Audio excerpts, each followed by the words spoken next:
યુવા ક્રિકેટરોની પ્રતિભાને ખીલવવાના આશય સાથે હાઈટેક ક્રિકેટ એકેડમી દ્વારા આયોજિત પ્રથમ HCA અંડર-19 મલ્ટીડેસ ટુર્નામેન્ટ 2026 અંકલેશ્વરનું દિવી સ્થિત રોયલ સ્પોર્ટ્સ ગ્રાઉન્ડ ખાતે ભવ્ય અને સફળતાપૂર્વક સંપન્ન થઈ હતી. આ રોમાંચક ટુર્નામેન્ટની ફાઇનલ મેચમાં યુગ પટેલની કેપ્ટનશી હેઠળ શાનદાર પ્રદર્શન કરીને યુનિકોર્ન 11ની ટીમ પ્રથમ ચેમ્પિયન બની હતી, જ્યારે મિત મોદીની આગેવાની હેઠળ VRF ક્રિકેટ ક્લબની ટીમે રનર્સઅપનું સ્થાન મેળવ્યું હતું. સમગ્ર ટુર્નામેન્ટ દરમિયાન ખેલાડીઓએ અભૂતપૂર્વ રમતનું પ્રદર્શન કર્યું હતું, જેમાં રેહાન પટેલે 4 ઇનિંગ્સમાં 353 રન બનાવી શ્રેષ્ઠ બેટ્સમેનનો એવોર્ડ જીત્યો હતો અને પ્રીત ગાંધીએ 6 ઇનિંગમાં 18 વિકેટ ઝડપીને શ્રેષ્ઠ બોલરનું બહુમાન મેળવ્યું હતું.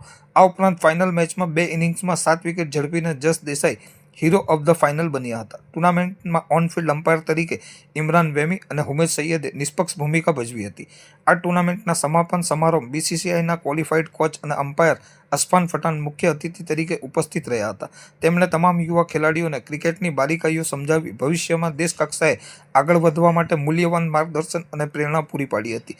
અંતમાં આયોજક હાઈટેક ક્રિકેટ એકેડમી દ્વારા ટુર્નામેન્ટને સફળ બનાવવા બદલ તમામ ખેલાડીઓ, અમ્પાયર, સ્પોર્ટ્સ અને રમત પ્રેમીઓનો હૃદયપૂર્વક આભાર વ્યક્ત કરવામાં આવ્યો હતો.